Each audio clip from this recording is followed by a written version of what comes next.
Hello everyone, welcome you all on your on channel. और साथियों, आज के वीडियो में हम बात करेंगे कुछ वन लाइनर क्वेश्चंस की। लेकिन उन वन लाइनर क्वेश्चंस तक हम जाएं उससे पहले हम इस साल के एग्ज़ाम पैटर्न पे बात कर लेते हैं। आप सभी को पता है, इस साल जो शेखावाटी यूनिवर्सिटी है उन्होंने एग्ज़ाम के अंदर कुछ पैटर्न को चेंज कर दिया है। तो सबसे पहले उसको हम समझ लेते हैं। सबसे पहले ये बात ध्यान रखिए कि जो 3 से 4 क्रेडिट के आपके स्कोर चलते हैं ना, 3 से 4 क्रेडिट के जो आपके कोर्सेस हैं, इसमें आपका इंग्लिश लिटरेचर का जो पेपर है मेजर वाला, वो कितने क्रेडिट का है? वो 4 क्रेडिट का पेपर रहेगा आपके। तो उस 4 क्रेडिट के पेपर का डिवीज़न किस तरीके से रहेगा, उस 4 क्रेडिट के पेपर में आपके क्या क्या चीज़ें आएगी, एक बार थोड़ा सा उस पर डिस्कशन कर लेते हैं। देखिए, सबसे पहले तो आपको यहाँ पे देखिए 40 नंबर मिनिमम पासिंग मार्क्स है, यानी कम से कम एटलीस्ट आपके 40 मार्क्स आने चाहिए, तब जाकर के यूनिवर्सिटी आपको पास आउट करेगी, है ना। कम से कम 40 मार्क्स आपके पास आने चाहिए। दूसरी बात, एक ही आपको क्या मिलेगी? आंसर शीट मिलेगी। उसी आंसर शीट के अंदर आपको अपने सारे के सारे क्वेश्चंस के आंसर करने हैं। तीसरा सबसे महत्वपूर्ण पॉइंट जो उन्होंने दिया है कि अगर आप कोई प्रश्न कर रहे हैं तो उस प्रश्न के जितने भी सब डिविजन्स हैं, यानी यदि पहला प्रश्न उसके अंदर A B C D E F G H करके 7-8 क्वेश्चन दिए हुए हैं, तो वो सारे के सारे क्वेश्चन आपको एक ही स्पेस पे करने हैं। ऐसे नहीं 2 क्वेश्चन आपने उसके पहले कर दिए, 2 क्वेश्चन अगले पेज पे कर दिए, 2 तीसरे पेज पे कर दिए। एक ही जगह एक क्वेश्चन का पूरा आंसर दिया जाएगा। और तीसरी बात है, इस पेपर के अंदर आपको क्या मिलेंगे? 3 पार्ट्स मिलेंगे। There will be the 3 division of your paper. Paper के आपको 3 डिवीजन दिखाई देंगे, ठीक है। सेक्शन ए रहेगा, सेक्शन बी रहेगा और सेक्शन सी रहेगा, ठीक है। सेक्शन ए, सेक्शन बी और सेक्शन सी। अब इनमें से क्या क्या क्वेश्चन आएंगे, हम थोड़ा सा उसके बारे में बात कर लेते हैं। देखो, सबसे पहला जो क्वेश्चन आएगा आपके कंपलसरी टाइप का, वो आएगा आपके 10 शॉर्ट आंसर टाइप क्वेश्चंस आएंगे आपके, है ना। इनका उन आंसर आपको कितनी लाइनों में करना है? 1 से 2 लाइन के अंदर करना है। हर क्वेश्चन 2 नंबर का होगा, यानी 20 नंबर का आपका जो ये होगा पहला क्वेश्चन होगा, यानी 20 मार्क्स का आपका पहला क्वेश्चन होगा, जिसमें आपके 10 छोटे छोटे क्वेश्चन होंगे, जिनको शॉर्ट आंसर टाइप क्वेश्चंस कहते हैं। और वो 10 के 10 क्वेश्चन करना आपके लिए कंपलसरी है। And those 10 questions will carry 20 marks, ठीक है। दूसरा आएगा आपके सेक्शन बी। सेक्शन बी के अंदर आपके क्या आएगा? सेक्शन बी के अंदर आपके 4 बड़े क्वेश्चंस आएंगे, ठीक है। 4 क्वेश्चंस, 4 क्वेश्चंस आएंगे आपके। और वो 4 क्वेश्चंस में से हर क्वेश्चन में आपको ऑप्शन मिलेगा। हम सबको पता है हमारा सिलेबस 4 यूनिट के अंदर डिवाइड है। तो हर यूनिट से आपको 2 क्वेश्चन मिलेंगे, यानी हर क्वेश्चन के अल्टरनेट में आपको एक और क्वेश्चन मिलेगा। और हर यूनिट में से आपको एक क्वेश्चन करना कंपलसरी है, ठीक है। यानी हर क्वेश्चन में से at least 1 question from each unit यानी हर यूनिट में से आपको एक क्वेश्चन तो करना ही पड़ेगा। तो इस तरीके के आपको हर यूनिट में से 4 क्वेश्चन मिलेंगे। और हर क्वेश्चन कितने नंबर का होगा? 10 नंबर का होगा। तो सेकंड पोर्शन जो आपका होगा वो कितने नंबर का? 40 नंबर का होगा। 10-10 नंबर के 4 क्वेश्चन आएंगे। वो कितने शब्दों में करने हैं आपको? 200 शब्दों के अंदर उनको करना पड़ेगा। 200 शब्द उनकी आपकी लिमिट होगी। तीसरा पार्ट जो आपका आएगा, सेक्शन सी आएगा। सेक्शन सी के अंदर आपको क्या आएगा? 4 लॉन्ग आंसर टाइप क्वेश्चंस मिलेंगे। लॉन्ग आंसर टाइप यानी आपको लगभग 400 से 500 शब्दों के अंदर करना है ना। वर्ड लिमिट 400 शब्द दी हुई है। तो कम से कम 400 शब्दों में आपको लॉन्ग आंसर टाइप क्वेश्चंस को करना है। और आपको इन 4 में से किन्हीं 2 क्वेश्चंस को अटेम्प्ट करना है, ठीक है। यानी अल्टरनेट में आपको 4 क्वेश्चंस मिलेंगे, एक और एक उसके अल्टरनेट में, तो एक क्वेश्चन उसमें से और फिर दूसरा क्वेश्चन भी इसी तरीके से ऑप्शंस के साथ मिलेगा। और हर क्वेश्चन वो जो होगा 20-20 नंबर का होगा, यानी 40 मार्क्स का आपको ये क्वेश्चन दिखाई देगा। तो इस तरीके से 100 मार्क्स का डिवीजन आपके पास किया हुआ है। और कम से कम आपको पास होने के लिए कितने चाहिए? 40 मार्क्स तो चाहिए ही चाहिए, तभी यूनिवर्सिटी आपको पास आउट घोषित करेगी। तो ये तो क्या था, आपका एग्जाम पैटर्न था इस साल का, जो 3 क्रेडिट और 4 क्रेडिट के कोर्सेज हैं उनके लिए। और हमारे इंग्लिश लिटरेचर का जो मेजर पेपर है वो कितने क्रेडिट का है? वो 4 क्रेडिट का है। तो हमारा एग्जाम पैटर्न इस साल ये रहने वाला है ना। नए एग्जाम पैटर्न से हमारा पेपर अब की बार आएगा।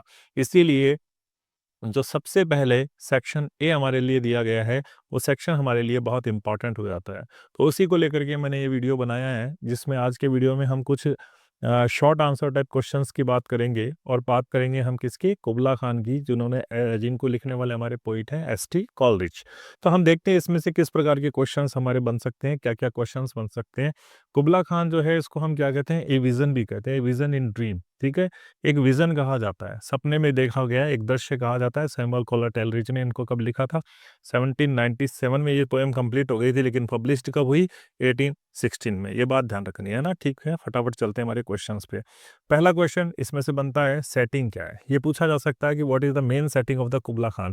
तो हम सबको पता है कुबला खान की सेटिंग क्या है, जिनाडू सिटी। जिनाडू जो चाइना के अंदर है, वो जिनाडू में ये सेटिंग है, जहाँ पे कुबला खान ने क्या दिया है, Kubla Khan commands the construction of a stately pleasure dome, एक बहुत ही मैजेस्टिक डोम बनाने का यहाँ पर उसने आदेश दिया है।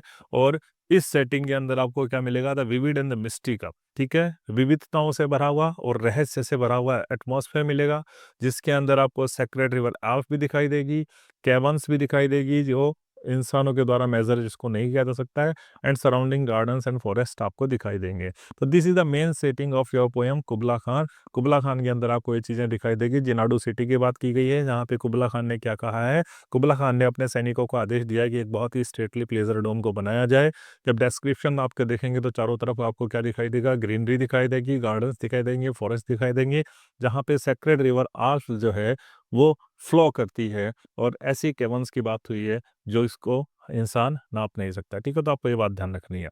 आगे चलते हैं, सेकंड क्वेश्चन, सनलेस सी। सनलेस सी की बात की गई है, तो सनलेस सी एक सिंबल है। तो ये सनलेस सी किस चीज़ का सिंबल है? तो sunless sea symbolises the mystery, रहस्य को सिंबलाइज करता है, सबकॉन्शियस अवचेतन मन को सिंबलाइज करता है, and unknown depths of the human mind and imagination, और मनुष्य की माइंड की और इमेजिनेशन, उसकी कल्पना की गहराइयों को ये सनलेस सी सिंबलाइज करता है। थर्ड क्वेश्चन जो इसमें से बन सकता है, who is the Abyssinian maid in the poem. Abyssinian maid कौन सी है जिसके बारे में बात की गई है? तो अबिसिनियन मेड एक्चुअली में क्या है, द विजनरी फिगर, सपने में देखा गया दृश्य है हमारे कॉलरिज के द्वारा। और ये अबिसिनियन मेड क्या कर रही है, plays a dulcimer and songs of Mount Abora, जो अपने डल्सीमर एक म्यूजिकल इंस्ट्रूमेंट है उसको बजा रही है, और किसके बारे में गा रही है, माउंट अबोरा के बारे में गा रही है। ये अबिसिनियन गर्ल सिंबलाइज करती है किसको, इंस्पिरेशन, प्रेरणा को, and the lost song of creativity that poet wishes to recall, और उस इच्छा को पोइट्स की कि वो लॉस्ट सॉन्ग ऑफ क्रिएटिविटी की, जो क्रिएटिविटी जो रचनात्मकता है वो पोइट के अंदर से चली गई है, और उसी रचनात्मकता को कवि इस अबिसिनियन गर्ल के गाने के माध्यम से पुनः स्मरण करना चाहता है। तो ये अबिसिनियन मेड का जो सॉन्ग है वो क्या काम करता है, इंस्पिरेशन का काम कर रहा है for our poet. Fourth question जो इसमें से बन सकता है कि why this poem is considered A fragment, ठीक है, बहुत इंपॉर्टेंट है। इसको फ्रैगमेंट क्यों कहते हैं? तो मैंने आपको जब पढ़ाई थी इस पोएम का वीडियो बना रखा है, उसमें मैंने आपको बताया भी था कि कॉलेज ने इसको फ्रैगमेंट कहा है। क्यों? Because it was composed during an opium induced dream. College ने ये सपना कब देखा था? जब वो अफीम के नशे में था, और सपने में उसने सारा का सारा कुल्ला खान के बारे में देखा था सपना।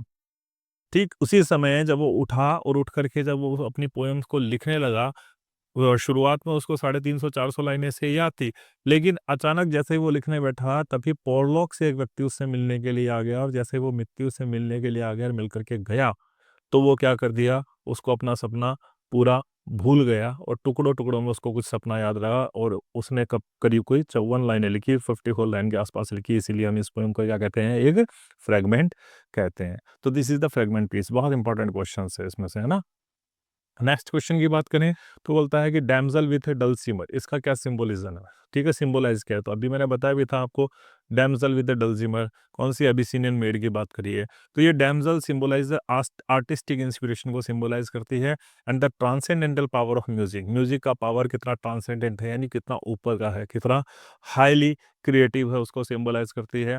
And poetry to create the beauty and evoke emotions, और किसको सिंबलाइज करती है कि अगर एबिसिनियन मीड का वो गाना हमारे पोइट को याद आ जाता है, तो वो भी क्या कर सकता है, create beauty and evoke emotion, beauty सुंदरता की रचना कर सकता है, और क्या कर सकता है, इवोक इमोशन भावनाओं को दबा सकता है। उसने कहा ना कि अबिसिनियन मेड का अगर मुझे गाना याद आ जाए, एग्जैक्टली वो रिद्म याद आ जाए, तो I can also make the dome in the air, air में मैं भी बना सकता हूँ। तो ये एक इंस्पिरेशन है उसके लिए, कहीं की ब्यूटी की इंस्पिरेशन है।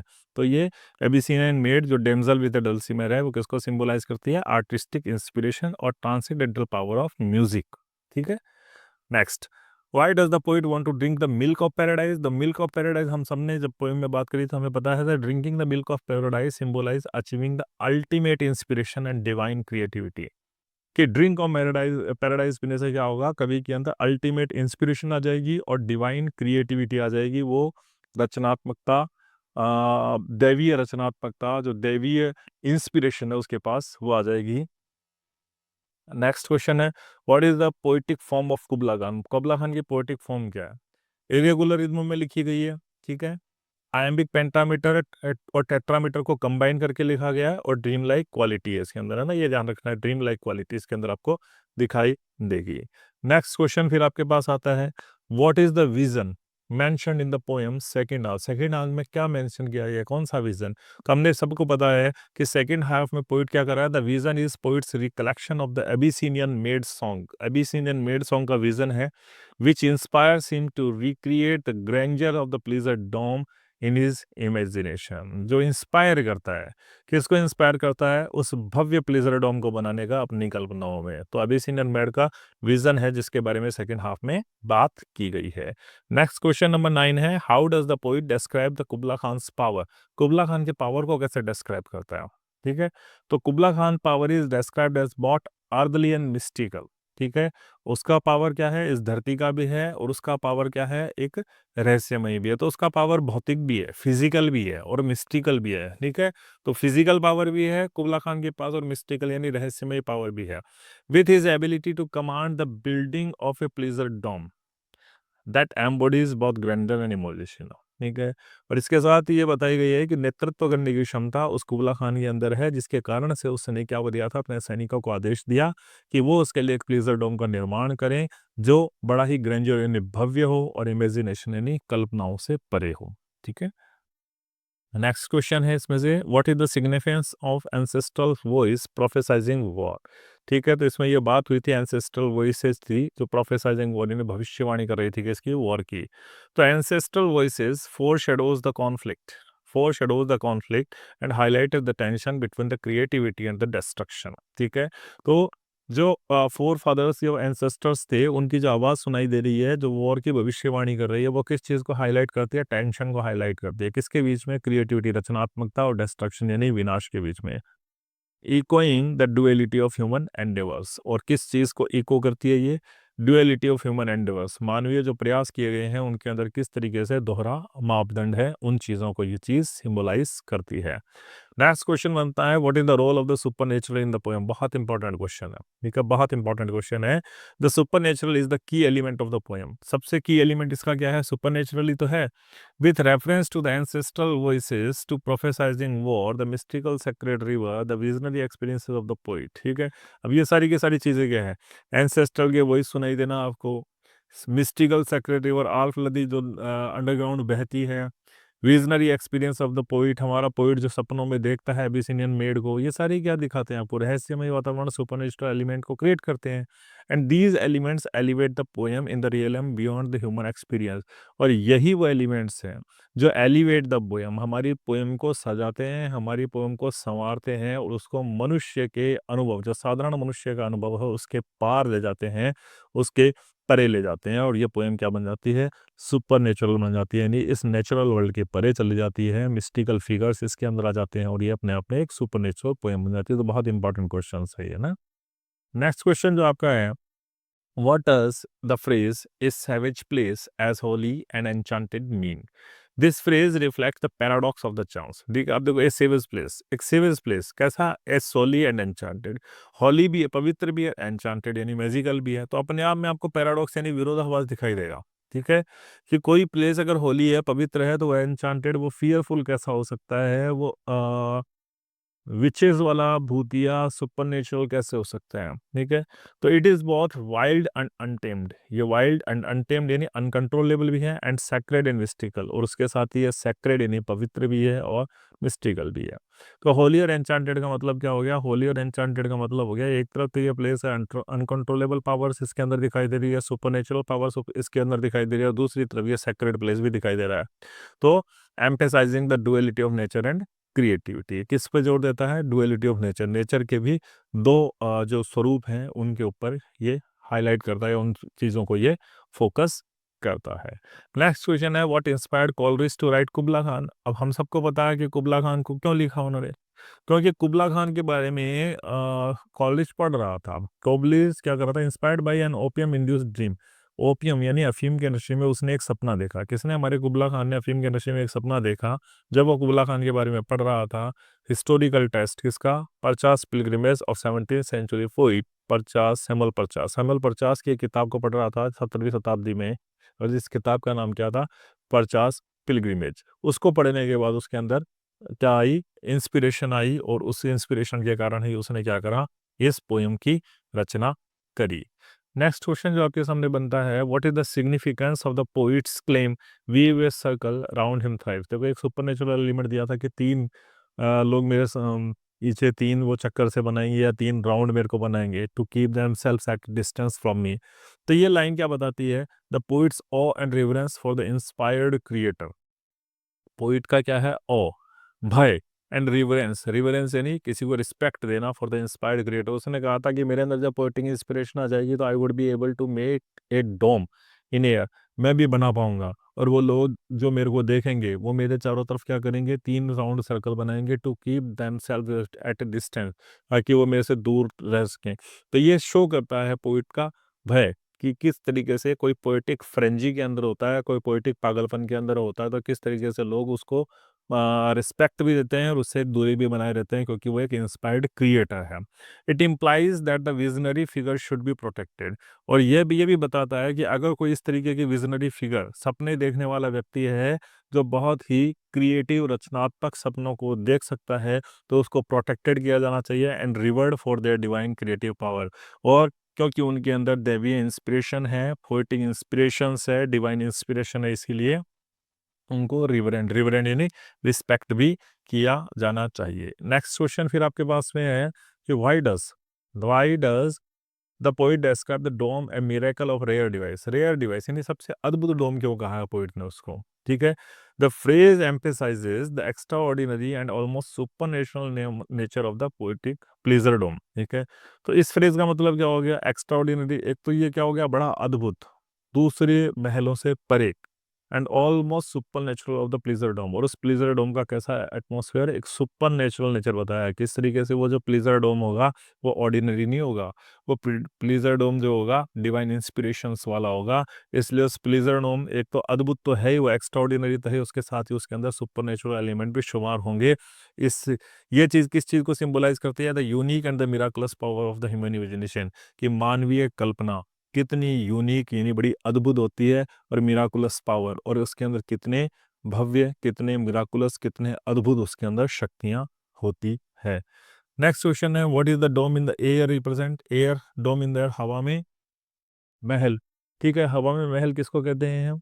हमारी इमेजरी को शो करता है। तो the dome in the air symbolise the ethereal and the transcendental nature of artistic vision. Ethereal यानी इस धरती का, एंड ट्रांसेंडेंटल नेचर यानी इस धरती से परे। तो जो कलाकार होता है, जो पोइट होता है, वो पोइटिक इमेजिनेशन में इस धरती और इस धरती के परे की सभी बातों को सोच सकता है, और existing beyond the physical realm, और इस भौतिक संसार के पार जाकर के भी कुछ चीज़ें हैं उनके बारे में भी वो कल्पना कर सकता है। तो यह डोम इन द एयर उसी चीज़ को रिप्रेजेंट करता है, सुपर नेचुरल एलिमेंट को रिप्रेजेंट करता है, जो इस नेचर में विद्यमान नहीं है, इस धरती से परे, इस इथेरियल वर्ल्ड से परे कहीं पर विद्यमान है। नेक्स्ट क्वेश्चन यह है कि हु वॉज कुबला खान। तो कुबला खान कौन था? Kubla Khan was a Mongol emperor of the China in 13th century. 13वीं सदी का एक मंगोल एम्पर था, जो अपनी लेविश लाइफ स्टाइल के लिए जाना जाता था, यानी बड़े शानो शौकत वाला ये व्यक्ति था। और इसकी कैपिटल सिटी का नाम क्या था? जिनाडू। बहुत इंपॉर्टेंट क्वेश्चन है, ध्यान रखना है ना।